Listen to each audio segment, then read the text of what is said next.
Buongiorno, ben ritrovati. Lunedì 18 agosto siamo in diretta come sempre per raccontarvi le notizie del nostro territorio. Parleremo anche con un ospite dei soccorsi in mare, in montagna, i consigli del SUEM 118. Torneremo a parlare ovviamente di cronaca ma anche di maltempo, perché ieri c'è stata un'ondata violenta di maltempo nella Marca occidentale e ce ne parla il nostro Christian Arboit, che vedo già sul nostro schermo. Christian, buongiorno. Buongiorno Daniela, buongiorno anche da parte di Simone Merlo che sta curando la parte tecnica. Dicevi bene, una serata da tregenda, quella vissuta nella Marca occidentale, con una tromba d'aria che si è localizzata tra Vedelago e Castelfranco Veneto. Qui ci troviamo all'Eni Station di via Circonvallazione Est, siamo alle porte di Castelfranco, tra Vedelago appunto e Castelfranco Veneto, una strada molto trafficata. Ieri sera alle 18:20 circa qui si sono vissuti attimi di panico, con automobilisti che hanno cercato riparo, come spesso si fa quando c'è maltempo, sotto la copertura del distributore. In questo caso in tanti hanno scelto, si sono rifugiati in qualche modo sotto la copertura di questo distributore Eni. Il titolare, il gestore è qui con noi, Eugenio Reginato. Ci ha raggiunto anche il sindaco di Castelfranco Veneto, Stefano Marcon, presidente della provincia di Treviso. Eugenio Reginato, che in queste ore si è subito rimboccato le maniche, c'è da dire.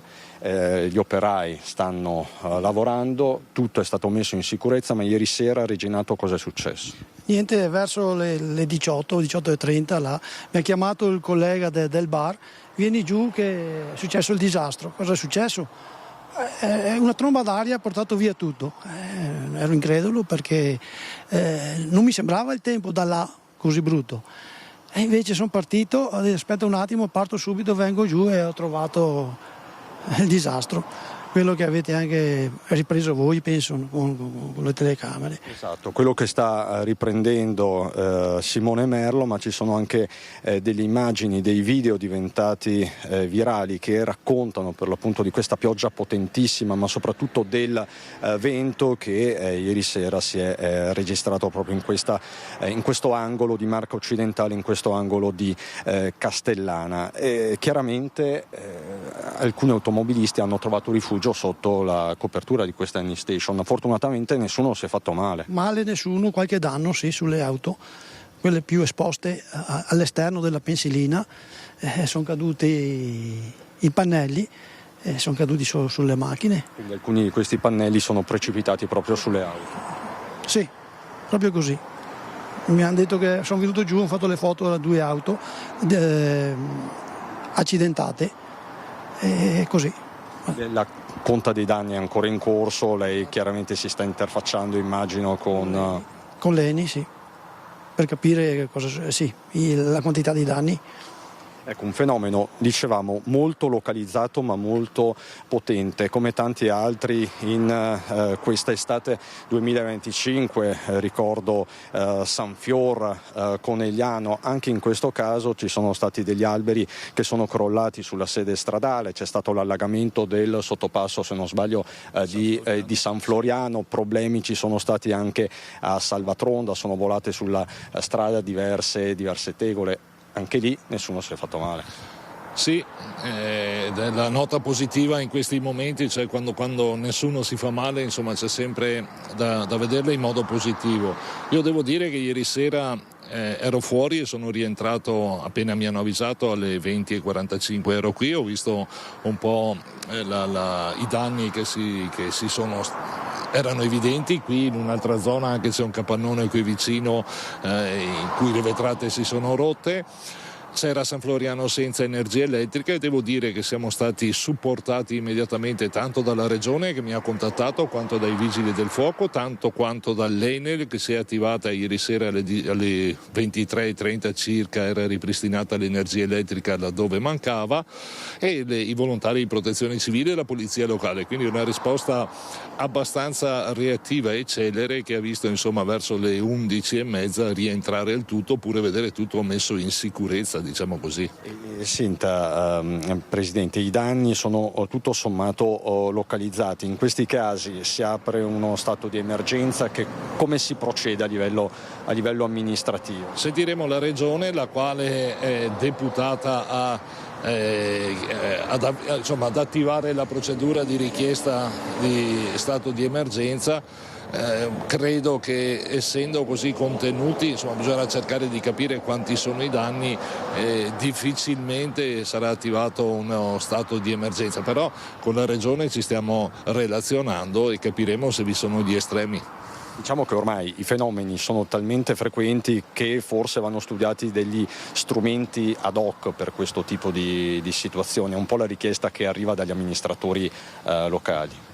Il primo, secondo me, è che bisogna assicurarsi contro questi eventi, e per esempio so che alcuni colpiti ieri da questa tromba d'aria sono assicurati. È il miglior strumento da mettere in pista perché sono fenomeni imprevedibili, sono localizzati, non se ne conosce la potenza, e quindi quando un quarto d'ora puoi mettere a repentaglio l'attività di una vita, la cosa che bisogna fare in primis, secondo me, è attivare una copertura assicurativa. Signor Eugenio, adesso come procederà lei nelle prossime ore? Già l'ENI si è attivata, è venuta a rilevare i vari danni e ci sarà l'assicurazione dell'ENI che prenderà in mano tutto. Quindi, insomma, questo è l'aspetto positivo, insomma. Sì, noi siamo gestori, la proprietà è dell'ENI. Quindi c'è un cappello, diciamo. Lo stabile è sotto la protezione dell'ENI. E quindi lei riaprirà, sta già riaprendo di fatto? Già adesso riapriamo. Abbiamo messo in sicurezza la struttura e si riparte con l'impianto. Quindi ecco, questo è anche un messaggio, una comunicazione di servizio ai suoi clienti, si riparte, insomma, esatto. non si è perso tempo. No, sì, qualche ora stamattina per mettere in sicurezza, adesso si riparte. Grazie signor Eugenio. Danni ci sono stati anche a Vedelago, fra poco ci recheremo anche a Vedelago, un sopralluogo è in corso da parte del vice sindaco Giorgio Marin. Ieri sera è stata sospesa la sagra paesana. I danni maggiori, la paura maggiore si è concentrata nella zona di Fanzolo. Grazie Presidente Stefano Marcon, grazie ancora Eugenio Reginato, gestore dell'Eni Station qui in via Circonvallazione Est. Per il momento è tutto. Daniela, con Simone Merlo ti restituisco la linea. Grazie davvero a Cristian Arboit e Simone Merlo. Ovviamente poi torneremo a dargli la linea quando sarà a Vedelago per vedere appunto com'è andata la situazione maltempo anche in quella zona. Noi ora ci spostiamo però subito nel veneziano e continuiamo con la cronaca. Un commerciante è stato picchiato perché aveva rimproverato alcune persone ubriache, ma ci racconta tutti i particolari di questa ennesima violenta aggressione nel veneziano la nostra Anna Maria Parisi. Anna Maria, buongiorno. Buongiorno anche a te Daniela. La violenta aggressione è accaduta proprio qui in via Rizzardi, dove ci troviamo con Sandro Ponchio. Erano le 17:45 di sabato sera quando la vittima, lui Abdul Made, per tutti i Madi, era uscito dal suo patronato CAF che si trova qui da oltre 10 anni, quando ci racconta lui stesso cos'è accaduto. Quando ero uscito per prendere una boccata d'aria, ho visto 3 persone alterate sotto effetti dell'alcol, sono usciti dal bar, uno si è messo a urinare davanti alla parrucchiera Arianna e io ho cercato di intervenire dicendo che non è una cosa che si fa, c'è il bagno dentro il bar, potevi andarci. Nel momento in cui io ho risposto hanno fatto la camminata verso di me, erano in stato molto alterato, molto aggressivi. Io ho cercato di comunque tenermi distante da loro, ho detto guarda, non voglio avere problemi, per favore andate via. Il suo amico poi cercava di portarlo via e in quel momento lui tornava. Un'altra volta che è andato via io mi sono girato e nel momento che ho preso il pugno qua di lato.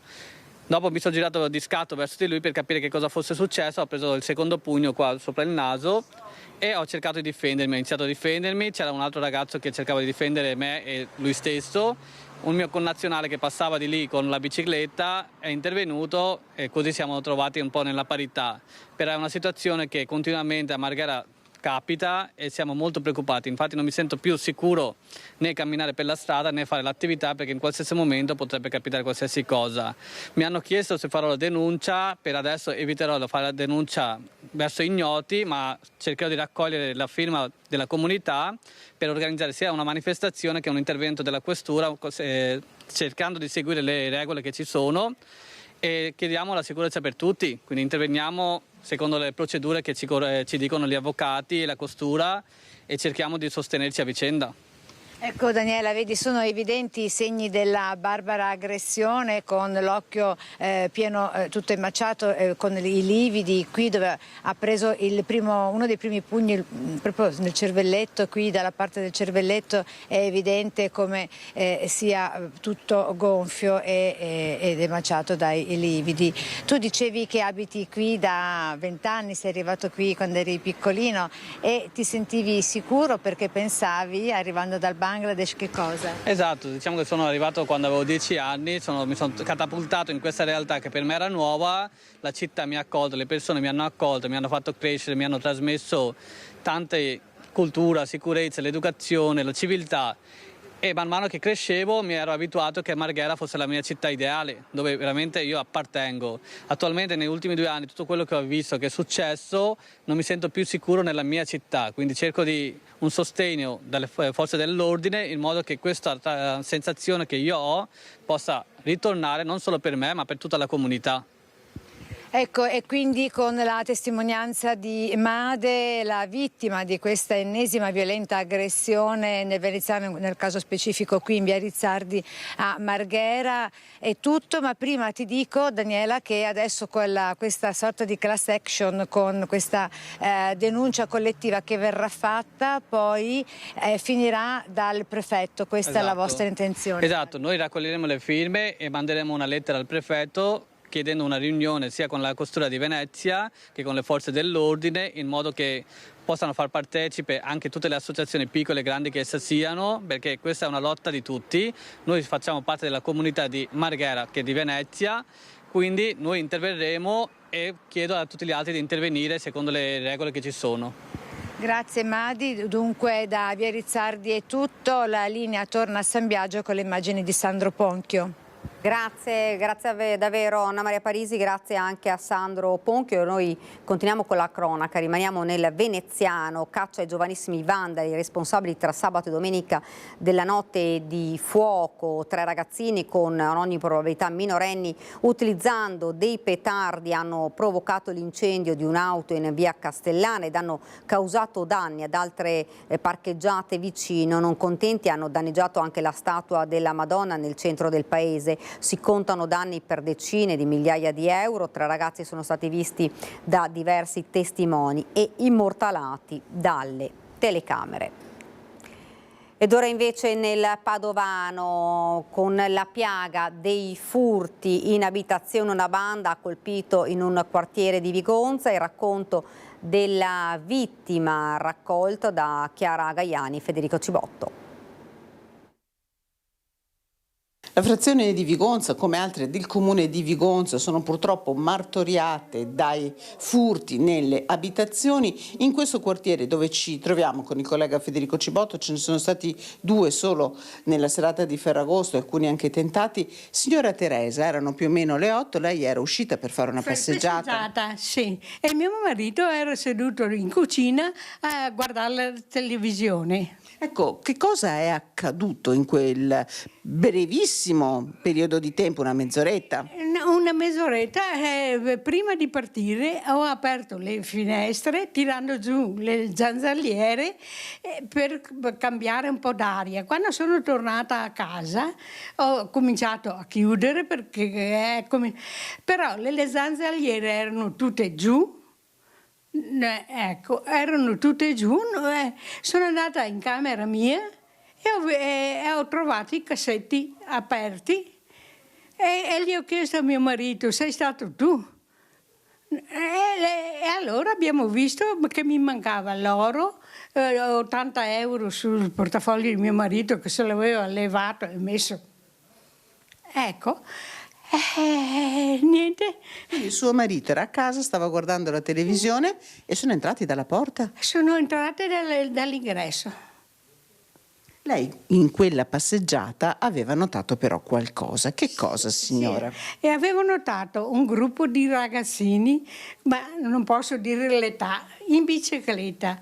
E tutti in gruppo mi hanno detto ciao e io gli ho risposto ciao. Dopo 20 metri passa un altro ragazzino, ma era un attimo più grande, vedendolo seduto sulla bicicletta, e mi ha detto ciao anche loro. Però loro sono andati avanti e si sono fermati su un angolo e uno aveva il fanale bene acceso che mi guardava verso di me. Come mi avvicinavo ha abbassato il fanale e ho visto che erano là che maneggiava, però io non ho guardato, sono continuata la mia passeggiata e sono tornata a casa e ho visto il disastro. Però non ho...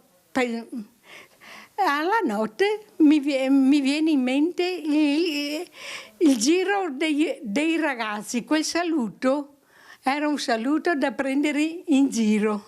Insomma, è convinta che siano stati loro? Convinta che siano stati loro. E potrebbero averne fatti anche altri di furti così? Sì, può darsi di sì. Signora, lei immagino che avete chiamato i carabinieri, sono venuti? No, è andato a fare la denuncia. Il giorno dopo è andato a fare, perché al momento sì, era un attimo...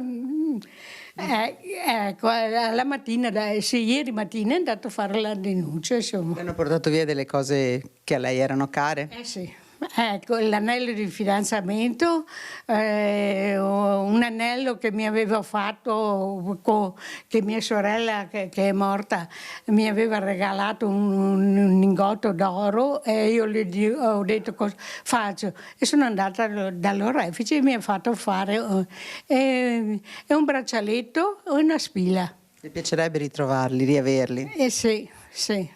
Chissà, magari. Se fosse vero.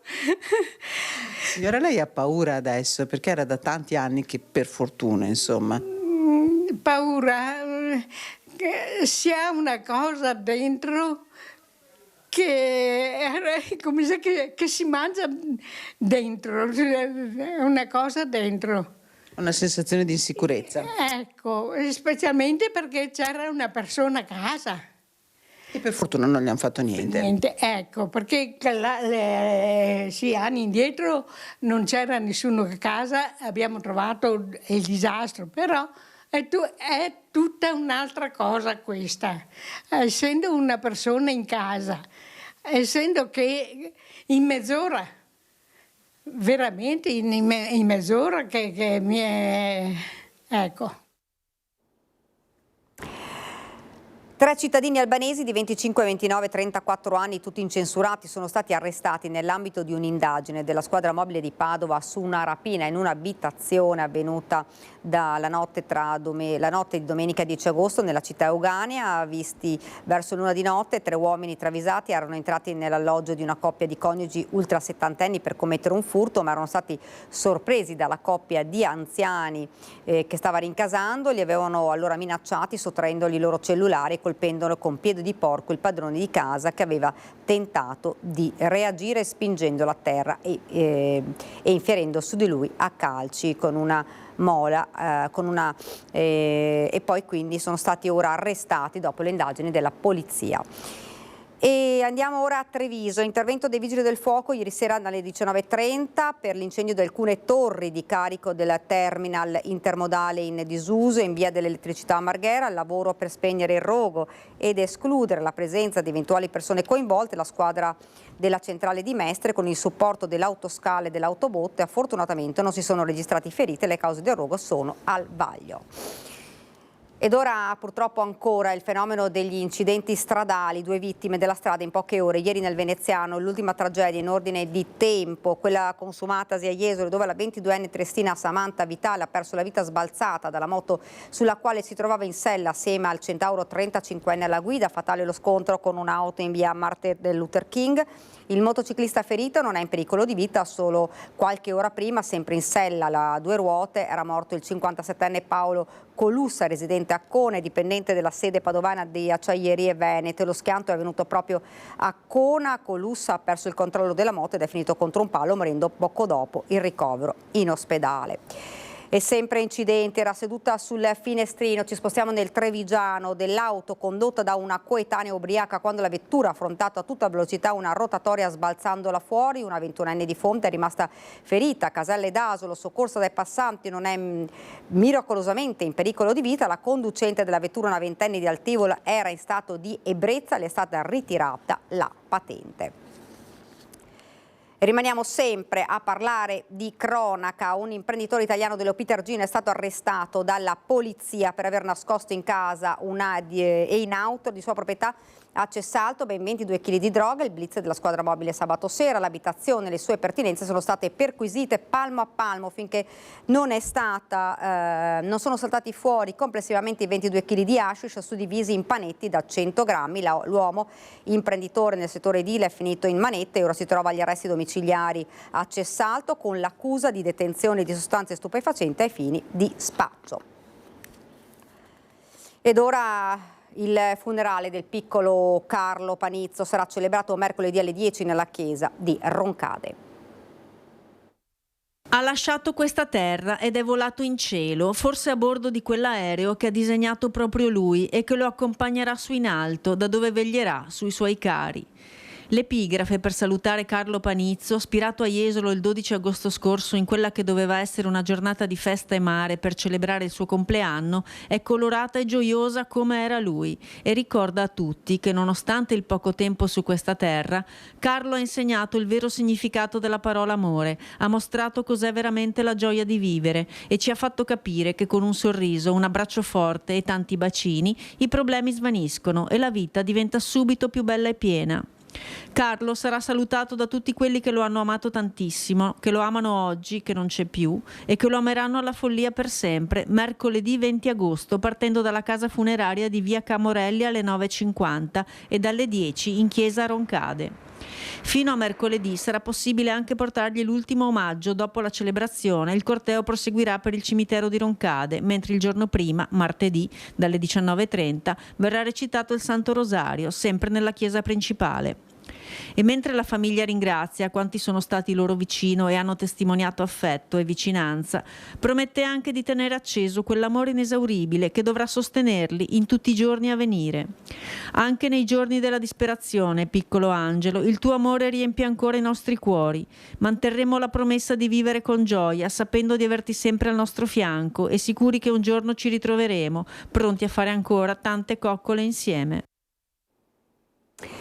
Ed ora torniamo a parlare della morte di Alex Marangon. Sono 5 i destinatari della querela formalizzata dai familiari. Il 25enne era morto, ve lo ricordate, nell'abbazia di Vidor dopo una cerimonia, un rito sciamanico.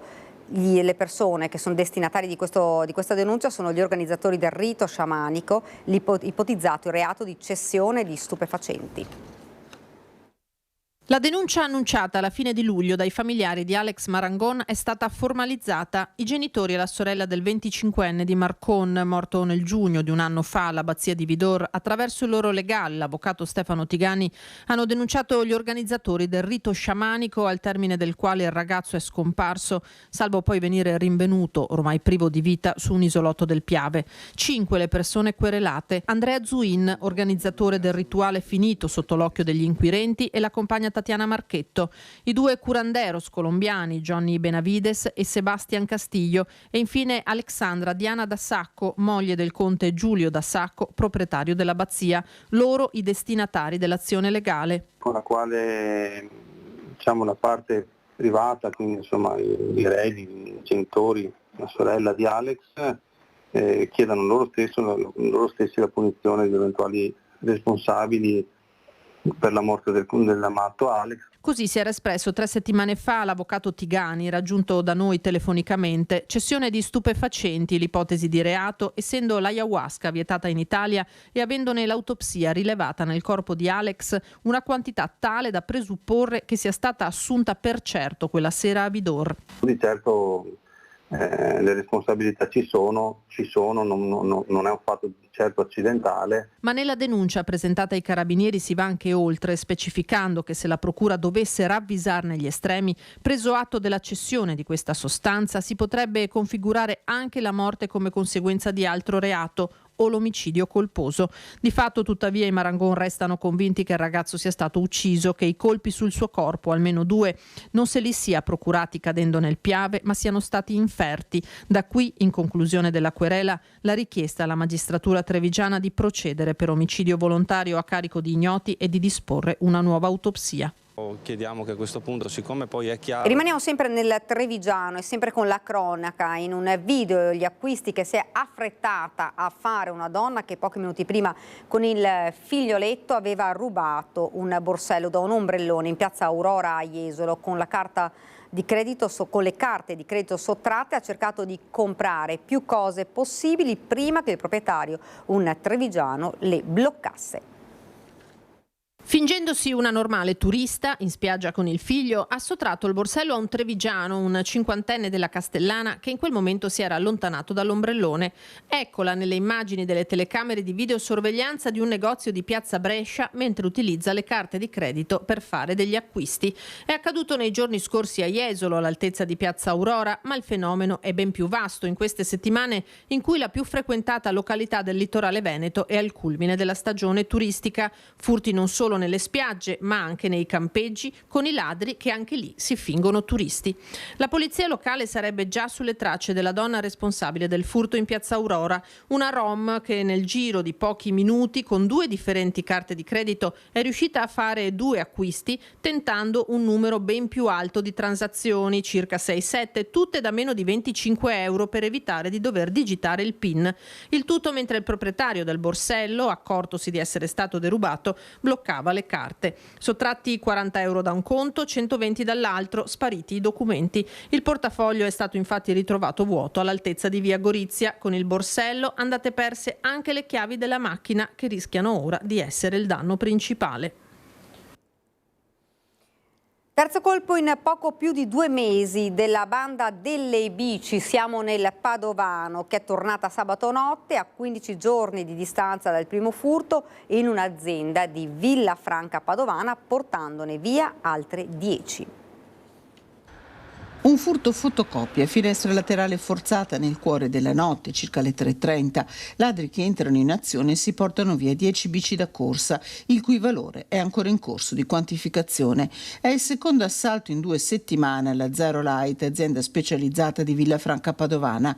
Nella notte tra il 30 e il 31 luglio le bici rubate erano state 5. La scorsa notte i banditi hanno raddoppiato il bottino. Come via di fuga hanno scelto la provinciale che porta verso il centro di Villafranca e poi va verso Piazzola sul Brenta. È il secondo colpo nel giro di 2 settimane ai danni di questa azienda. Una banda abilissima che, caricate le bici, probabilmente raggiunge direttamente il confine con il prezioso bottino. Sul posto sono intervenuti i carabinieri della compagnia di Padova, che hanno avviato le indagini e acquisito le immagini registrate dalle telecamere di videosorveglianza presenti nell'impresa e da quelle del comune. Non unica azienda presa di mira nel padovano. A giugno i ladri di biciclette da corsa erano tornati a colpire per la terza volta in poco più di un anno il negozio Benato di Rovolon.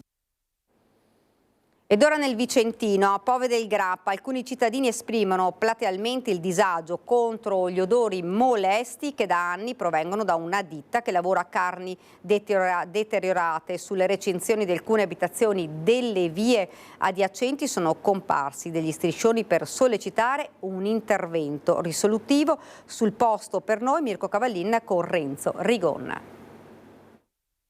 Buongiorno da Pove del Grappa, siamo in via Arrea, una strada che è a pochi metri dal corso del fiume Brenta, una zona residenziale ristretta tra due aree industriali artigianali, e c'è da tempo un problema di odore, anzi possiamo dire di puzza, la puzza che non è decorosa, come dice lo striscione alle nostre spalle. Con me c'è Laura Moretto, che è portavoce temporanea del comitato che i cittadini hanno da tempo costituito. Qual è il problema, Laura? Il problema è che la situazione è invivibile e ingestibile. Negli ultimi anni, tra l'altro, è andata peggiorando. Noi sentiamo puzza sempre. Adesso per esempio non c'è, però prima è passato un camion e puzzava. Delle volte puzza perché passano i camion, delle volte invece puzza dall'azienda. E noi viviamo in tutto questo, in putrefazione, che è un odore spaventoso di notte, tanto la notte, tanto la sera, quando le aziende o quando i cittadini, magari i lavoratori, sono via. Sabati, domeniche. Noi abbiamo fatto la settimana scorsa che era Ferragosto, da morire. È vergognosa sta cosa, non è possibile. Cioè io non posso essere obbligata, tutti noi non possiamo essere obbligati a chiudere le finestre, avere un climatizzatore in un paese come Pove, che offre un'aria meravigliosa sempre. Basta, siamo proprio stanchi. In più non sappiamo l'effetto sulla salute, perché a lungo termine, insomma, lo vedremo. Da un punto di vista emotivo e psicologico siamo allo stremo, vedremo quello da un punto di vista fisico più avanti. Ecco, il riferimento a cui Laura faceva cenno è a un'azienda, la Baggio Pelli, che è qui alla nostra sinistra a pochi metri, un'azienda che si occupa di lavorare scarti animali o per lo smaltimento definitivo oppure per la produzione di alcuni sottoprodotti, ma, e lo testimonia anche quanto era successo il 4 luglio, l'incidente stradale con un carico che si era ribaltato sulla statale Valsugana, la puzza in quel momento o in quel frangente era davvero nauseabonda. In questo momento non c'è una buona bella brezza che scende dalla Val Brenta, però non ci sono orari, date particolari. No, assolutamente, è sempre all'improvviso, a parte che ha poco valore che ci avvisassero quando emanano sti odori, nel senso che capita, prima è passato un camion e puzzava, poi non passa più, magari è momentaneo, è una cosa veloce, invece alle volte è più stagnante, quindi l'odore è più persistente e dura nel tempo, talvolta anche un'ora, 2 ore, e con ripetute uscite ancora più forti, quindi sta un po' leggero e poi rincara la dose. Gli striscioni sono apparsi da alcune settimane, tanti hanno scritto vendersi, molti chiedono lo stop. L'azienda sappiamo che è già intervenuta mettendo qualche tempo fa degli abbattitori, delle strumentazioni per ridurre, ma voi dite che il problema non si è risolto. Non è cambiato nulla a tal proposito. In più, oltre a sentirsi ancora l'odore, abbiamo l'altro problema del rumore, quindi dopo il danno anche la beffa. Adesso vorrei, insomma, non è possibile, la torre dovrebbe essere quella che ci garantisce un'aria pulita, salubre, sana per il nostro benessere, e in più abbiamo anche l'odore, il rumore, quindi sì, non so. Per chiudere, gli striscioni sono una protesta plateale, visibile, i vostri interlocutori sono evidentemente l'azienda e anche il comune. Beh certo, noi chiediamo aiuto, la nostra è una protesta pacifica e chiediamo aiuto da parte di tutti perché c'è sempre stato detto di stare zitti e di portare pazienza, adesso basta, perché siamo proprio allo stremo, basta. Non si può non dormire di notte, non si può pensare di avere ospiti a cena e non riuscire a vivere liberamente la propria vita. Noi siamo stati privati della nostra libertà ed è una cosa vergognosa. La nostra libertà è importante quanto quella di chiunque altro, la nostra vita, la nostra salute è importante tanto quella di tutti gli altri. Non ho capito perché noi veniamo così poco ascoltati. Laura Moretto, la ringraziamo a nome, rappresenta anche gli altri cittadini. Renzo Rigoni alla parte tecnica per il momento, ma credo che ci torneremo. Da Povo del Grappa è tutto, a voi la linea. E noi rimaniamo sempre nel Vicentino, ancora puntini metallo contro i ciclisti. Dopo il Grappa si sono spostati in altopiano. Ancora in azione il puntinatore che si diverte a danneggiare le gomme delle biciclette di chi affronta le salite sulle nostre montagne, spargendo puntine metalliche sull'asfalto. Nei giorni scorsi vi abbiamo raccontato quello che succede sulle strade del Grappa, ma ora pare che sia partito un fenomeno di emulazione che si è spostato anche nell'area dell'altopiano. Nello specifico, in territorio comunale di Foggia, sui social sono stati messi in guardia i ciclisti proprio per la presenza delle puntine di ferro. È successo anche a 2 ciclisti che stavano scendendo e davvero hanno rischiato grosso, perché una camera d'aria che esplode in corsa, in discesa, non può finire certo bene. Tanti messaggi di attacco verso un'azione deplorevole, e a chiedere che venga posta una fine a ciò non sono solo gli amanti della due ruote, ma anche tutte quelle persone che la montagna la amano, ma la amano e la rispettano davvero, non compiendo gesti ignobili che andrebbero solamente denunciati alle forze dell'ordine. E continuiamo sempre con la cronaca, sempre nel Vicentino, la tragedia della strada di Arzignano. Non ce l'ha fatta anche l'amico del giovane morto nello scontro tra 2 moto ed una macchina nella sera di Ferragosto. Giulio e Mattia sono rimasti uniti anche nella morte. Giulio come Mattia. 2 giovani amici che hanno condiviso un destino tragico, vittime dello scontro di Ferragosto ad Arzignano tra una macchina e 2 moto. Giulio e Mattia sbalzati di sella insieme, Giulio alla guida, Mattia passeggero, e proprio Mattia Cardascia, residente a Montorso, era deceduto il mattino successivo all'ospedale di Vicenza. Adesso purtroppo anche Giulio Pizzolato di Arzignano, ricoverato al San Bortolo in gravissime condizioni, non ce l'ha fatta. Ferito anche un terzo ragazzo che viaggiava su un'altra moto e che fortunatamente non è in pericolo di vita. Una tragedia che si è consumata dopo una serata tra ragazzi, trascorsa serenamente in sella alla loro moto. L'auto, che per motivi in corso di accertamento da parte della polizia locale si è scontrata frontalmente con le moto, era guidata da un 50enne di Arzignano che, arrestato, si trova ai domiciliari. La procura, a quanto pare, avrebbe aperto un'inchiesta per duplice omicidio stradale. La tragedia ha colpito la comunità di Montorso e quella di Arzignano, che si stringono al dolore delle famiglie delle giovani vittime. Ora si attende che l'autorità giudiziaria dia il via libera per i funerali, che probabilmente verranno celebrati per entrambi gli amici ad Arzignano, una città che oggi piange l'ultima tragedia della strada. Ed ora ci fermiamo qualche istante di pubblicità, poi torniamo in studio con un ospite e parleremo del soccorso sia al mare che in montagna.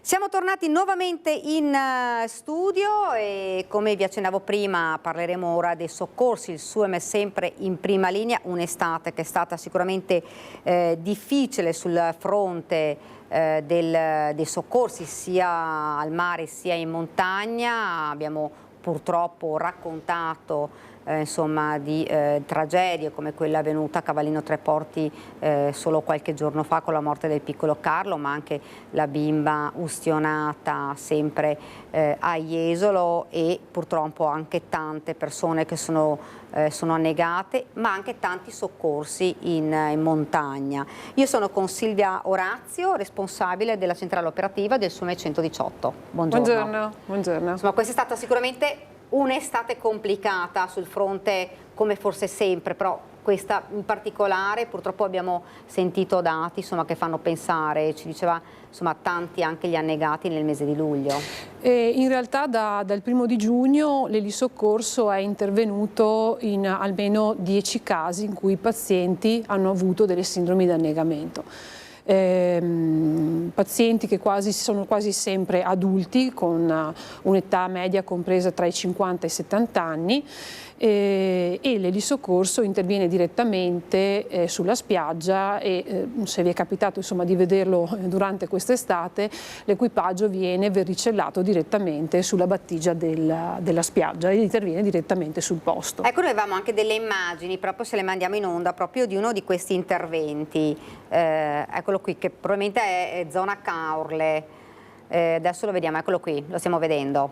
Sì. Sì, ecco qua, vedete l'elicottero sta approcciando al luogo dell'intervento, il portellone è aperto perché il tecnico verricellista si prepara a far entrare il gancio dell'elicottero all'interno del verricello e a assicurare il medico e l'infermiere che scendono o in singola o in doppia appunto sulla battigia della spiaggia. Di solito sono verricelli alti, 80-90 metri di cavo, escono dall'elicottero, quindi è un verricello molto lungo e una delle cose che diciamo spesso è quello di magari avere l'accortezza di chiudere le prime file di ombrelloni perché con il flusso del rotore gli ombrelloni insomma, possono diventare pericolosi perché possono colpire poi tutte le persone che sono lì. Ecco, abbiamo sentito insomma tanti sono le persone soccorse con... come mai vi siete fatti un po' un'idea del perché malori o magari qualche imprudenza? Allora, intanto farei una distinzione tra l'adulto e il bambino. Assolutamente. E per quanto riguarda l'adulto, molto spesso magari sono persone che hanno già patologie e quindi cardiopatici, prevalentemente persone cardiopatiche di una certa età che vanno a fare il bagno magari nelle ore più calde della giornata e quindi questo magari mette sotto sforzo un sistema cardiocircolatorio che è già compromesso per altre patologie, no? E quindi il consiglio è sempre quello di sì, fare il bagno, ma magari prediligere delle ore della giornata che sono più fresche, come la mattina presto o il tardo pomeriggio. Ma anche le condizioni stesse del mare non sono una cosa che non influisce, no? Non so se è esperienza di tutti, ma quante volte siamo al mare, la bandiera rossa del bagnino sventola, perché magari c'è molto vento, ma c'è comunque qualcuno che fa il bagno e quindi il fatto di osservare i divieti che sono fatti per la sicurezza delle persone, già questo sarebbe diciamo, un bel risultato per evitare poi che succedano degli incidenti come quelli che sono successi durante quest'estate. Per i bambini il discorso cambia ovviamente, certo. No? Perché c'è da dire che ci sono un po' dei falsi miti riguardanti l'annegamento in genere e l'annegamento dei bambini. Innanzitutto pensare che quando uno annega faccia rumore. Possa urlare. Esatto, perché se così fosse probabilmente non avremmo persone che annegano, no? Quando uno sta annegando ha uno scopo primario che è quello di respirare, di tirare fuori la testa dall'acqua e respirare, quindi non c'ha tempo o forza ed energie per gridare aiuto, quindi l'annegamento è silenzioso ed è questo che purtroppo è un'insidia enorme. E la seconda cosa è pensare che, ecco, li vediamo... Sì, poi di questo ne parleremo magari dopo, le faremo rivedere dopo. Sì. Ecco, e diceva appunto... Sì, quindi la cosa importante è che l'adulto che è con il bambino stia con il bambino, certo. E stia non dicendo sono seduta sullo sdraio e lo vedo, ma stia fisicamente lì, si dice proprio a contatto col bambino perché può succedere qualsiasi cosa. Ecco, noi poi abbiamo visto, parlando sempre di bambini, adesso magari riproponiamo queste foto perché ci sono magari delle cose che vanno insomma tenute con attenzione. come ci diceva, soprattutto insomma perché i piccoli poi sono fragili, la carrozzina, abbiamo visto una foto che adesso magari la riproponiamo, sì, completamente coperta, che è deleteria insomma per... Sì, ecco qua, questa è la foto deleteria, diciamo, che penso abbiamo fatto tutti un po' esperienza di vedere queste carrozzine che girano con questi teli che coprono completamente la carrozzina. Perché una persona pensa magari così lo proteggo dal caldo. Sole e dal caldo. Di fatto purtroppo è proprio il contrario. La copertura non permette all'aria di circolare all'interno della carrozzina, mentre sotto il telo la temperatura aumenta esponenzialmente, quindi paradossalmente il bambino aumenta la sua temperatura corporea invece di disperdere calore, e questo ovviamente è pericoloso perché il bambino può avere dei danni legati all'ipertermia, cioè a un aumento importante della temperatura corporea. Quindi una persona cosa dovrebbe fare?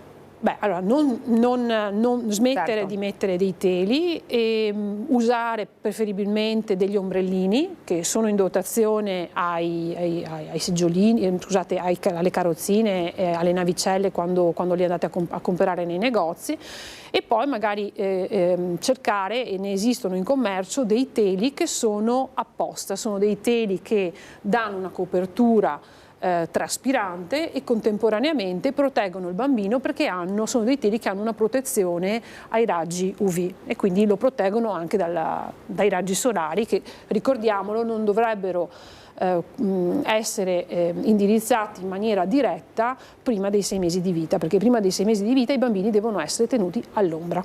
Ecco, fra l'altro c'è stato proprio un caso di recente a Jesolo dove una bimba purtroppo, fortunatamente è stata soccorsa in tempo, però purtroppo ha subito delle ustioni vere e proprie perché tenuta, anche se sotto l'ombrellone, comunque in orari molto caldi, una bambina molto piccola, e fortunatamente l'intervento di alcuni medici, che era di un medico soprattutto che era lì in spiaggia, l'ha davvero salvata. Anche questi sono tutti insomma comportamenti che andrebbero ovviamente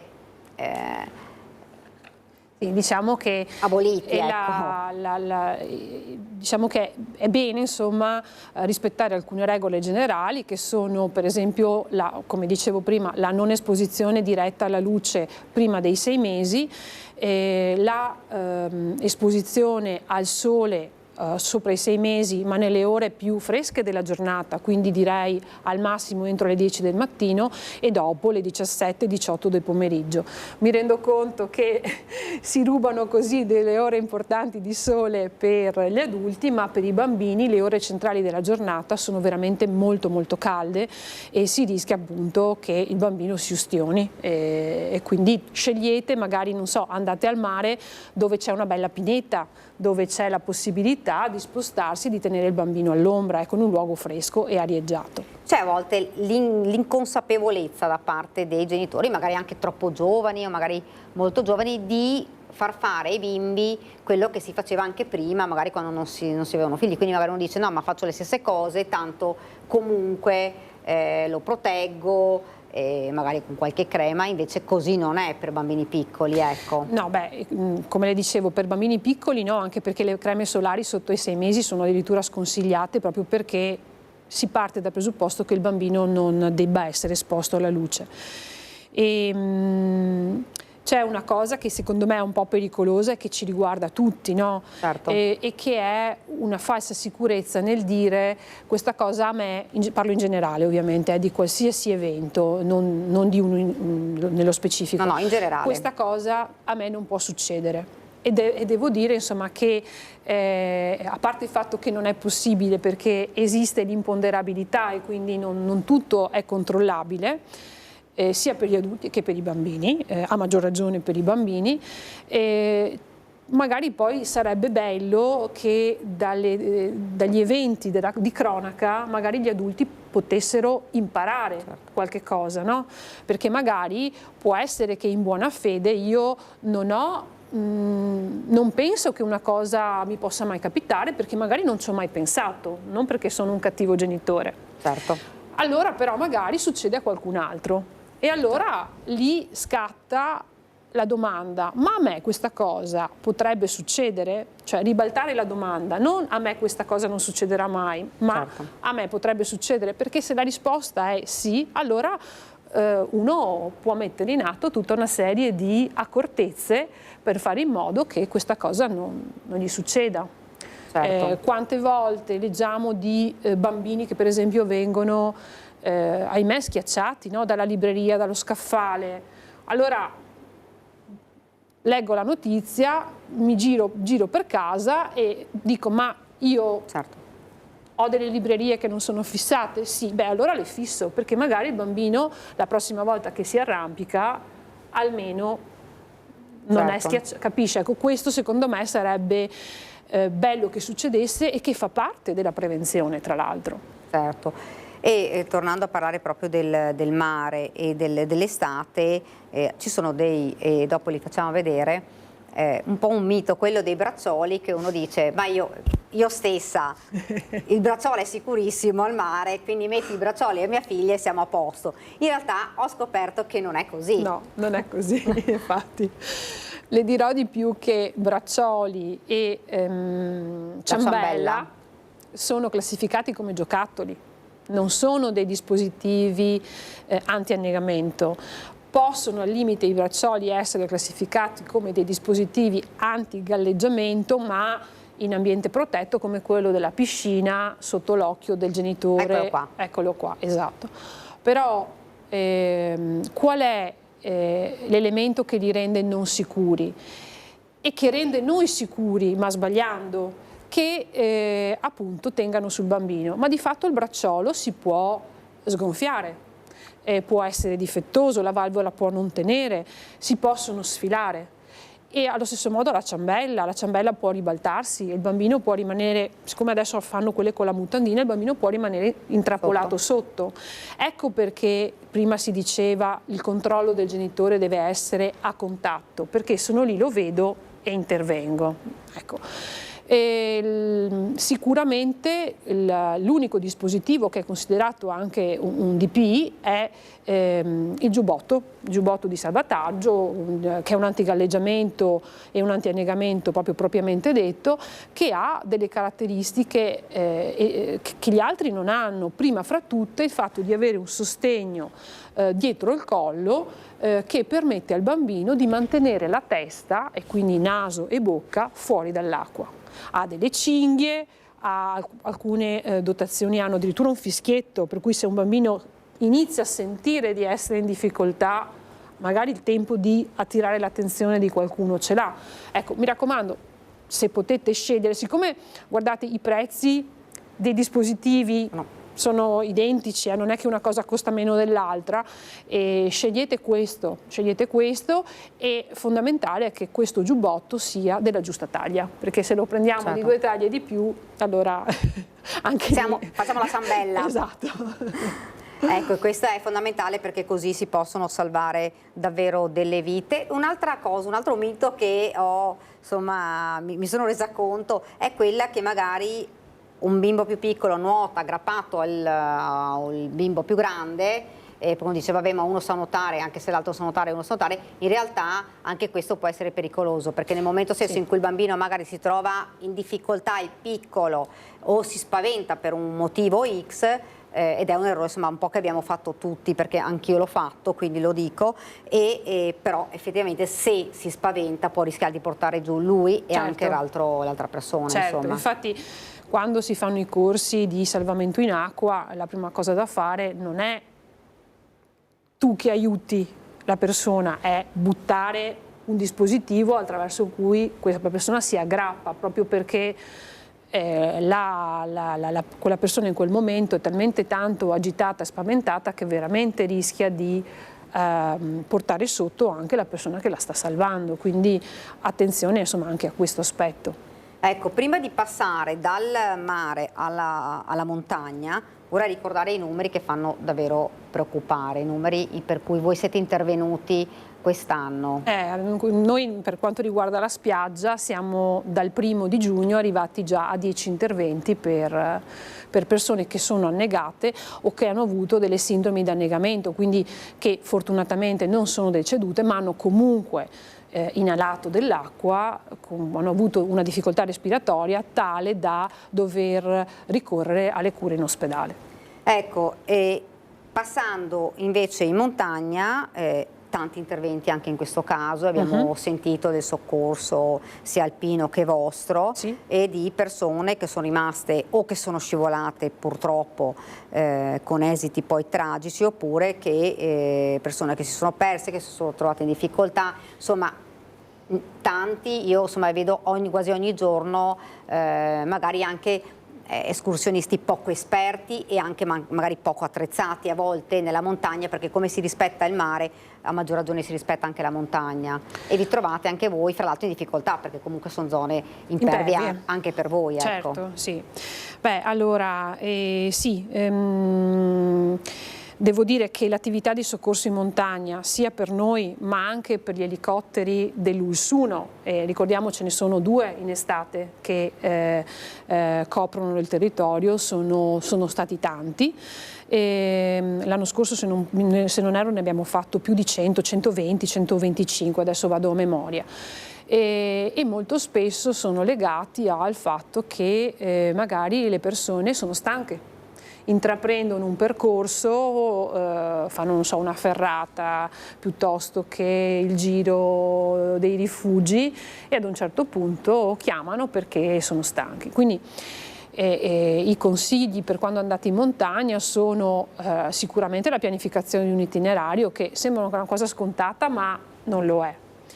E chiedersi: ma io questo itinerario fisicamente sono in grado di sostenerlo oppure no? Perché magari, non so, per prestanza fisica, per età, per problemi miei fisici, magari è troppo lungo, è troppo impegnativo. Guardare le previsioni meteo, perché anche questa può sembrare una banalità, ma le assicuro che non lo è, quindi essere sicuri che il meteo è buono e mi posso iniziare a fare la mia escursione. Se potete sarebbe bene non andare mai da soli, perché se siete in difficoltà c'è qualcuno che vi aiuta. E cosa importante, condividete questo itinerario con qualcuno, col gestore del rifugio, con i vostri familiari, cioè, perché questo indirettamente, quando vengono attivati i soccorsi, perché una persona non è tornata a casa la sera dopo l'escursione, avere un punto di partenza e un punto di arrivo conosciuti dai familiari, per esempio, aiuta noi ad avere un'idea di dove può essere la persona che sta male o non è tornata a casa. Ecco, e ricordiamo che insomma chiamare, io poi ho visto che abbiamo in diretta il nostro Cristian Roboi da Vedelago, rubo solo un altro minuto alla dottoressa e poi vado subito da Cristian, che i soccorsi che non sono indispensabili perché c'è un trauma o perché sono comunque a pagamento, ecco, giusto per spiegarlo bene ai turisti. Sì, in Regione Veneto c'è una delibera regionale che attribuisce il pagamento dell'elisoccorso a tutte quelle persone che sono state soccorse dall'elisoccorso, dal soccorso alpino ed erano incolumi, o da tutti quelli che fanno delle attività ad alto impegno sportivo, il deltaplano, il downhill, l'arrampicata. Ecco, sono tutte persone che se vengono verificate le condizioni potrebbero essere chiamate appunto a versare un contributo per il pagamento dell'elisoccorso. Ecco, perché ricordiamo sempre, si chiamano, poi non le abbiamo visto perché magari ci arrivano le notizie, insomma, persone che si sono spaventate perché magari si sono trovate in un sentiero in cui non riuscivano, quindi hanno messo in moto tutta la macchina dei soccorsi, però pensate che soccorrere una persona che è spaventata porta comunque via un elicottero, porta, magari dà poi un incidente magari che arriva poco dopo e loro sono impegnati. Ecco, questo ovviamente bisogna, insomma, prima di fare, ecco, come diceva lei, di andare in montagna o di spostarsi, insomma sarebbe bene prima verificare se si è in condizioni sia a livello di attrezzature, perché anche quella è la problematica, sia a livello anche di forza fisica, se uno è in grado di farlo. Io ringrazio davvero, dottoressa. La tengo un attimo qua perché ho visto a Vedelago il nostro Cristian Boy, vediamo se c'è ancora, perché ecco, parlavamo di maltempo, abbiamo visto nella zona di Castelfranco con un pomeriggio di paura. Da Castelfranco ci siamo spostati a Vedelago e torno a cedere la linea al nostro Cristian Arboite. Cristian, buongiorno ancora. Buongiorno di nuovo Daniela, anche da parte di Simone Merlo. Abbiamo cambiato location, ci siamo spostati in realtà di pochi chilometri, perché come vi dicevo prima questo fenomeno è stato particolarmente localizzato tra Vedelago e Castelfranco Veneto, quindi in questo lembo di Marca occidentale, una tromba d'aria, un downburst nel gergo tecnico, che ha provocato attimi concitati di paura anche qui alla sagra di San Mamante. San Mamante è una località di Vedelago, e appunto qui con noi ci sono Franco Furlan, che è presidente dell'APS San Mamante, e il vice sindaco Giorgio Marin, reduce da un lungo sopralluogo, poi ci traccerà un bilancio. Ecco, ieri sera poco prima delle 18 cos'è successo 18, qui Furlan? 15 è arrivato un uragano, tanto spavento, l'allarme nostro ha suonato, quindi le poche persone che erano qua le avevamo messe in sicurezza dentro la chiesetta, basta, siamo aspettati che passi. Che finisse. Che finissi, basta, tanto spavento soprattutto, il resto danni, roba del genere no neanche. Ecco, la fortuna ha voluto che non ci fosse ancora tanta gente alla sagra, erano le 18 poco prima, quindi c'erano i volontari sostanzialmente. Volontari e qualcuno che aspettava, non dovevamo ancora aprire, insomma, la nostra fortuna è stata quella, insomma. Ecco, in quel momento si è azionato l'anemometro, che è il misuratore proprio della velocità del vento, e quindi c'è stato un allarme e il fuggi con i volontari che si sono rifugiati nella chiesetta di San Chiesetta. Quando ha suonato abbiamo chiuso i teli e rifugiati tutti in chiesetta, tutti riparati, solo spavento e basta, un po' bagnati, quelli sì. E sono volati 2 gazebi. 2 gazebi, prima è una cosa stupidissima. Ecco, però la struttura principale è rimasta in piedi. Sì. No, tutto. Che poi per rimettere tutto in piedi avete dovuto annullare la serata, che era l'ultima Abbiamo annullato l'ultima serata, ma comunque non è quello il problema, ci rifaremo sicuramente. Diciamo che è andata bene, ripetiamo, se fosse successo un'ora più tardi forse non sarebbe. L'importante non sia fatto male con nessuno e basta, adesso per qualche danno non è quello il problema. Tra l'altro il signor Furlan, il presidente Furlan, ci teneva a sottolineare il fatto che tutti gli operatori, tutti i volontari che operano qui alla sagra di San Mamante sono assicurati. Tutti assicurati con il codice fiscale, tutti assicurati nominalmente, insomma, tutti. Grazie Furlan. Vice sindaco Giorgio Marin, parlavamo di una serata particolarmente concitata in questo lembo di Marca occidentale, ci sono stati degli alberi che sono rovinati sulla strada, insomma ci tracci un bilancio. Sì, alcuni alberi appunto sono stati divelti da questo fortunale, già subito sono attivati i nostri operai per ristabilire la sicurezza, sono state sgombrate appunto le strade e ripristinato il traffico e quindi i danni diciamo di modesta entità, però ci dovremo un po' abituare ultimamente, quando arrivano sono sempre più dei fenomeni che sembrano quasi tropicali, quindi molto veloci, molto violenti, che però dove colpiscono lasciano un profondo segno. Anche l'agricoltura spesso paga questo scotto, per fortuna non abbiamo ancora segnalazioni di questo specifico evento, però insomma tanta paura, alcuni appunto danni limitati anche su gazebi o tende in giro per questi posti che sono stati colpiti, però tutto sommato è andata bene, nessun ferito, quindi bene così. Bene, bisogna fare anche un plauso appunto agli organizzatori, che appunto l'anemometro che viene anche prescritto quando si rilasciano queste autorizzazioni abbiamo visto che serve. per fortuna era ancora chiuso, ma se fosse stato un'ora e mezza dopo, un allarme del genere aiuta a mettere tutti in sicurezza, viene considerato molto più che non un richiamo di un organizzatore, quindi bene anche queste cose qua, la prevenzione aiuta. Lo stesso Furlan prima ci diceva se mi metto io a gridare magari nessuno mi ascolta, mentre un anemometro collegato con un allarme fa la differenza. Quando suona la sirena fa effetto. La sirena fa effetto e ormai è una decina d'anni che ce l'abbiamo, non è una cosa nuova. La cosa nuova è questi fortunali che bisogna cominciare a prevedere. Quindi per l'anno prossimo prevederemo qualcosa di più. Grazie Franco Furlan, presidente dell'APS San Mamante, grazie al vice sindaco Giorgio Marin, vice sindaco di Vedelago. Per il momento da località San Mamante è tutto con Simone Merlo. Daniela, ti restituisco nuovamente la linea.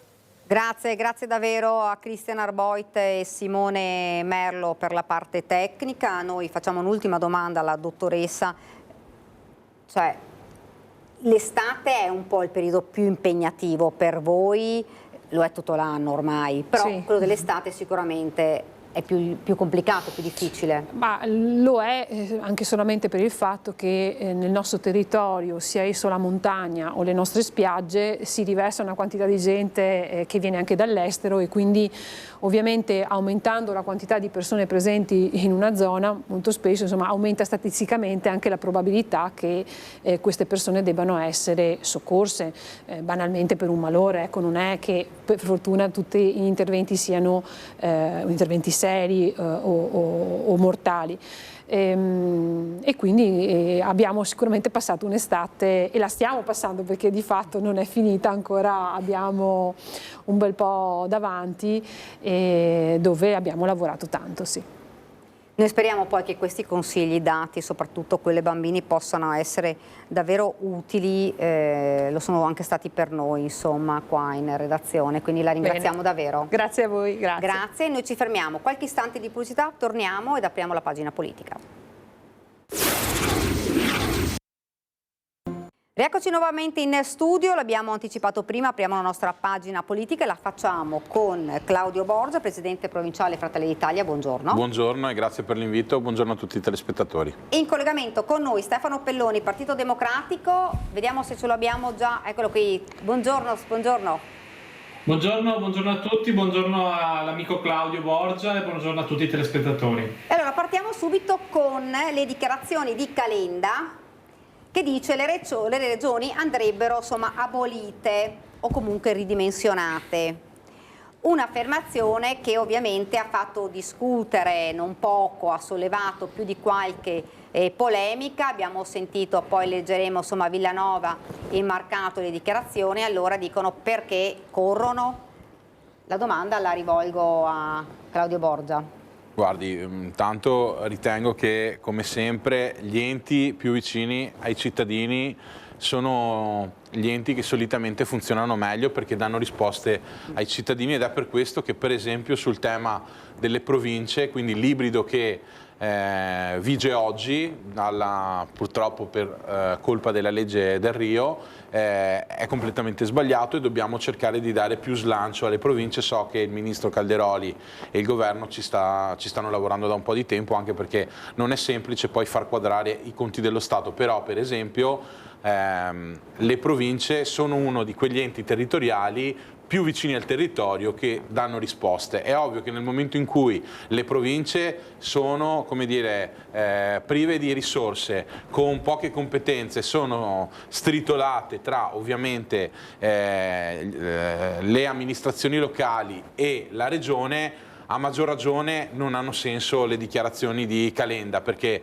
le regioni oggi sono funzionali e danno risposte e hanno soprattutto forza legislativa per quanto è di loro competenza e ovviamente lavorano con i comuni che invece diciamo, hanno come dire, potestà amministrativa.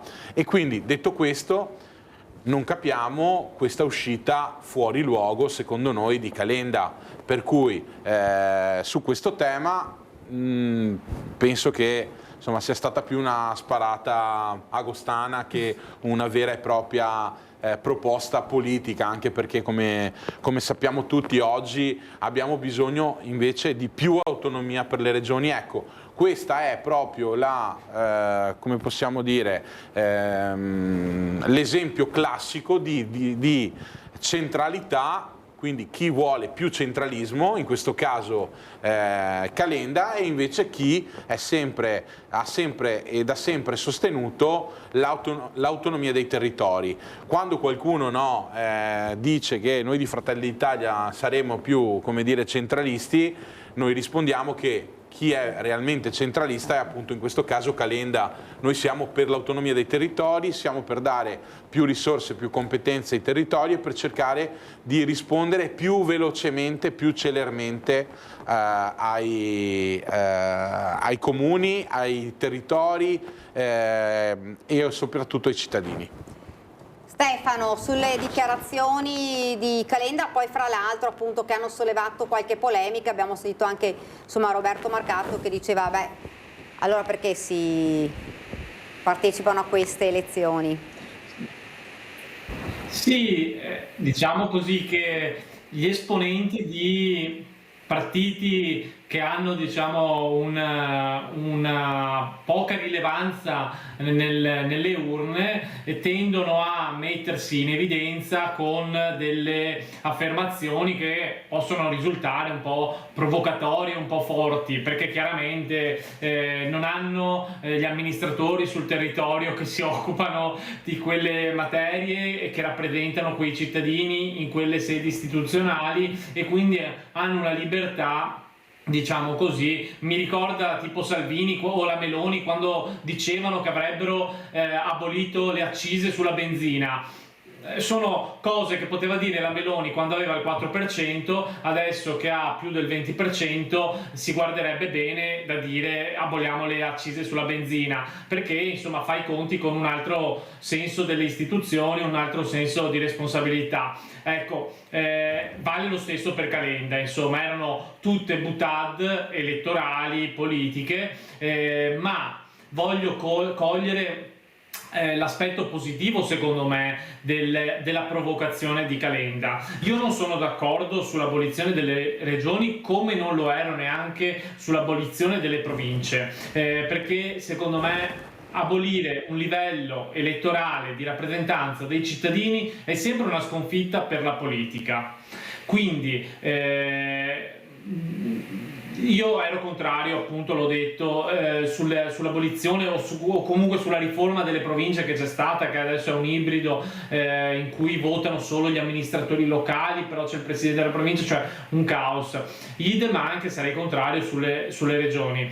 Bisogna però fare due riflessioni, una in termini di burocrazia. Se noi parliamo oggi con un imprenditore, l'imprenditore ci dice che spesso fa fatica a estendere la propria attività produttiva perché deve chiedere 18 autorizzazioni a 18 sovrintendenze, una in provincia, poi la sovrintendenza in regione, poi dopo la sovrintendenza nazionale, oppure questo è uno dei tanti casi. Allora, se le regioni sono un ente di governo e di rappresentanza dei cittadini, a me sta bene. Se diventano invece solo una duplicazione di controlli, di autorizzazioni, di centri di potere decisionali duplicati meramente da Roma, allora ecco che una delle due va tolta, insomma. Io sono sinceramente per ridurre la burocrazia, e oggi spesso la regione è un elemento di burocrazia, quindi bisogna fare una riflessione sulla burocrazia. E la seconda cosa è che dobbiamo fare un'ulteriore riflessione sul fatto che forse l'interpretazione che abbiamo dato della riforma del titolo quinto sull'autonomia fatta dal centro-sinistra negli anni 2000 poteva avere una ratio complessiva, però applicata come la vuole applicare Calderoli sull'autonomia regionale rischia di creare un sistema di paese che ha 20 legislazioni diverse sulle infrastrutture strategiche del territorio, sull'energia, sul commercio estero, su tutta un'altra serie di deleghe molto importanti e che sarebbe molto più importante affrontarle. Pensiamo all'approvvigionamento energetico, ad esempio, sarebbe molto più importante affrontarle a livello nazionale, e invece ci troviamo un sistema in cui abbiamo un paese con 20 normative diverse. Ultimo aspetto, non dobbiamo, le regioni sono a elezione diretta del presidente. Questo crea delle situazioni in cui tu hai 20 sultani, 20 despoti, 20 persone, 20 sindaci che decidono di tutto. Ecco, quindi bisogna che, ad esempio, lo vediamo adesso sulle elezioni regionali, che finché Zaia non si decide il futuro politico di Zaia non convoca le elezioni. Allora un sistema regionale va pensato anche con i pesi e i contrappesi rispetto alle responsabilità che si hanno e ai poteri che si hanno, quali siano anche i contrappesi politici per impedire a questi presidenti di decidersi se fare 2 mandati, se farne 3, se provare a farne 4, se votare in primavera, se votare in autunno, se votare a Natale, se votare a settembre. Insomma, i presidenti oggi sono potentissimi, vanno ripensati. Ti farei rispondere anche a Claudio Borgia che insomma... No, non sono d'accordo ovviamente con le ultime parole dette appunto da Stefano riguardo al fatto che i 20 governatori delle varie regioni siano dei sultani o dei despoti. Non è assolutamente così, ovviamente fanno parte del nostro architrave democratico e soprattutto rappresentano i cittadini in ogni regione, governano per 10 anni, quindi per al massimo 2 mandati. La Lega in Parlamento ha provato a aumentare i mandati, ma il Parlamento ha bocciato per più di una volta, nonostante anche l'apertura di Fratelli d'Italia sulla possibilità di un terzo mandato. Però, secondo il mio punto di vista, questa è democrazia. I cittadini scelgono chi li deve rappresentare, un governatore, una compagine, ci sta per 10 anni, se rieletto, se fa bene, per altri 5, per un massimo di 10. Penso che questa invece sia un'elezione, soprattutto come possiamo dire, una situazione per cui i cittadini debbano essere fieri che ci sia qualcuno che li governa e li governa per 5, per un massimo di 10 anni. Poi il tema attuale, tutto veneto, del quando si decide la data, vorrei ricordare che non riguarda solo il Veneto, quindi non Zaia, ma lo stesso Emiliano, per esempio, del PD in Puglia, non ha ancora scelto la data delle elezioni. Tra l'altro ricordo che, dalla loro hanno la possibilità di scegliere la data entro determinati tempi, quindi sicuramente li rispetteranno.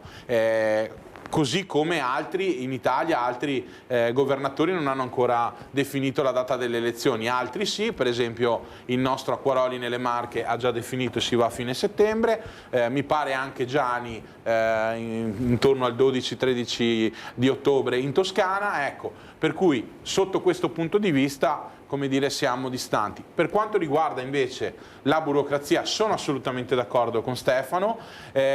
Noi come governo stiamo lavorando alla sburocratizzazione, perché ricordiamo che la burocrazia in Italia, per esempio, per quanto riguarda le imprese, costa circa 80 miliardi, che è un dato enorme, per cui faccia conto che una piccola azienda paga circa 100.000 euro di burocrazia all'anno e una grande azienda arriva a pagare tra i 7 e gli 800.000. Sono dati spaventosi, perché l'azienda si dovrebbe concentrare alla produzione e non a stare dietro alla burocrazia. Su questo dobbiamo lavorare tutti, ma a più livelli, perché purtroppo la burocrazia non c'è solo nelle regioni, la burocrazia c'è come dire, a partire dallo Stato centrale fino ai piccoli enti locali, e sappiamo benissimo che nei comuni, anche lì, per quanto riguarda per esempio il settore urbanistica,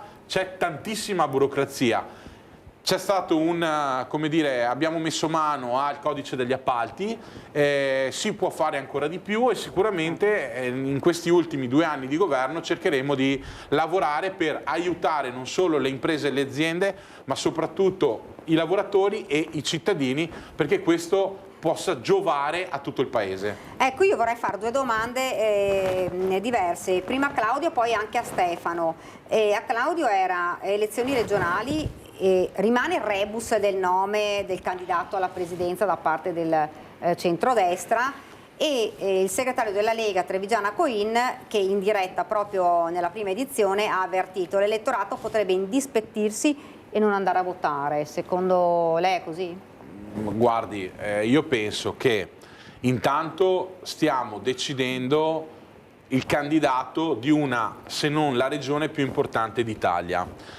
È ovvio che dopo 10 anni di mandato Zaia serve scegliere la persona giusta che possa prendere il testimone. Potrebbe per la gente, secondo lei, indispettirsi per questo? Alcuni potrebbero indispettirsi, ma ai cittadini dico, stanno cercando di trovare la persona giusta che possa continuare il buon lavoro e l'ottimo lavoro portato avanti da Zaia e dal governo di centrodestra, e ovviamente è fisiologico che ci vogliono alcuni tempi, alcune tempistiche. Per quale motivo? Anche perché ricordo che i 3 leader sono la Premier, quindi è il Presidente del Consiglio, e ci sono 2 Vice Premier, quindi 2 Vicepresidenti del Consiglio, che hanno molto di meglio da fare che scegliere chi sarà il candidato. Perché? Perché ci sono, come dire, dossier importanti, soluzioni da trovare, scelte da fare, quindi è ovvio ed è logico che queste scelte possano passare in secondo piano. Però io so che ormai da qualche tempo, da qualche settimana, si sta cercando una quadra per trovare il candidato che possa tenere unita la coalizione e che possa migliorare la qualità di vita dei cittadini, dare risposte e continuare quel buon governo del centrodestra che ha animato gli ultimi anni in Veneto. È questione di settimane, è questione di giorni, sicuramente quando troveranno il nome giusto sarà comunicato e partirà la campagna elettorale. Una cosa, e concludo veramente, la dico spesso, non diamo questa partita per già vinta. Noi che a Treviso comunque conosciamo Manildo, è comunque sia un competitor serio, riteniamo che prima possiamo parlare di temi, prima possiamo parlare di programmi, prima possiamo andare in mezzo alla gente a spiegare quello che abbiamo fatto e quello che faremo, e come dire, più avremo la possibilità di vincere. Però non sottovalutiamo l'avversario, sarà una competizione dura, difficile, avremo bisogno dell'aiuto di tutti, soprattutto dei cittadini che ci hanno sempre sostenuto e votato. Stefano, poi prima di chiudere, perché manca anche poco, insomma, Calenda che sembra abbia sciolto le riserve, Azione dovrebbe, insomma, ormai quasi sicuro, appoggiare la lista Manildo. Sì, sinceramente non avevo grossi dubbi, nel senso che Giovanni Manildo, nonostante sia sempre stato un esponente di primo piano del Partito Democratico, dico una piccola nota di colore: quando io mi sono fatto la tessera giovanissimo del Partito Democratico appena fondato nel 2008, è stato Giovanni Manildo a farmi la tessera, perché era il segretario di circolo del mio circolo di Treviso, e quindi io lo riconosco come un esponente del Partito Democratico. Però nella sua lunga militanza, lungo impegno amministrativo e politico, diciamo, si è caratterizzato anche per una capacità di farsi rappresentante delle istanze anche di altri partiti come quello di Calenda, che possono e possono, secondo me, sentirsi tranquillamente più rappresentati. C'è tutto un mondo moderato che secondo me può guardare con grande attenzione, anche se non al Partito Democratico, alla figura di Giovanni Manildo. C'è tutto un mondo civico che può vedere Giovanni Manildo come un punto di riferimento, e questa penso sia la sua forza, è il motivo per cui ha vinto contro Gentilini in un'elezione che pareva impossibile nel 2013, scalfire, diciamo, l'egemonia politica dello sceriffo, ed è il motivo per cui oggi è un candidato assolutamente credibile, e quindi io non ho mai avuto grossi dubbi su questa scelta. Anche se c'era qualcuno, insomma, di Azione che non era proprio così convinto. Per carità, poi dopo sappiamo che Azione da una parte nelle Marche sostiene Fratelli d'Italia, in Toscana sostiene il PD, a Padova sostiene il PD, a Treviso sostiene un'altra roba. Loro hanno un po' questa modalità di scelta sulla base della figura del candidato che viene man mano presentato. Ecco, visto che governiamo insieme a Padova, governiamo insieme a Vicenza, governiamo insieme a Verona, mi sembra che fosse un passaggio, e vista la figura di Giovanni Manildo assolutamente unitaria da questo punto di vista, rappresentativa di un mondo civico e moderato, ecco che secondo me tutto il mondo delle imprese possono guardare con assoluto interesse la figura di Giovanni Manildo. Claudio Borgia voleva aggiungere rispetto a quest'ultima dichiarazione di Stefano, anche noi insomma abbiamo letto, abbiamo insomma capito che Azione farà parte del centro-sinistra. Non penso che ci siano stati mai in Veneto come dire, un dialogo con Azione sulla possibilità che potesse far parte del centrodestra, o almeno che io sappia, insomma, anche perché appunto in tante realtà del Veneto sostengono già il centrosinistra, quindi era naturale, quindi questa secondo noi è la loro collocazione naturale. È ovvio che poi a livello nazionale, come abbiamo visto, e ci tenevo comunque sia, visto colgo l'occasione per ringraziare Stefano e i tanti esponenti di centrosinistra che insomma in questi giorni mi hanno, come dire, mandato dei messaggi di sostegno. Ecco perché lo ricordiamo. Ecco, certo. Quindi ci tenevo a ringraziarli pubblicamente, perché guardi, non è mai scontato, siamo avversari politici, ma alla base poi dell'agone politico ci deve essere sempre il rispetto, quindi ho apprezzato l'amico Stefano e i tanti esponenti che mi hanno scritto, e come ho già detto più volte non l'ho fatto per me, non ho fatto per avere solidarietà, ma per cercare di dare voce e dare coraggio ai tanti ragazzi e le ragazze che vivono un momento di difficoltà. Tutto qui, ecco. Grazie davvero a Claudio Borgia, grazie anche a Stefano Pelloni per essere stato con noi, volevamo salutarlo, vediamo se lo vediamo, eccolo qui. Grazie davvero Stefano. Grazie mille, un saluto a tutti. Grazie davvero Grazie Claudio. a lei, grazie mille. Si chiude qua la nostra prima edizione, grazie anche ai registi Francesca Pezzo e Tommaso Migotte. L'appuntamento è per domani, subito dopo le previsioni ci saranno la pubblicità e il film. Grazie, arrivederci.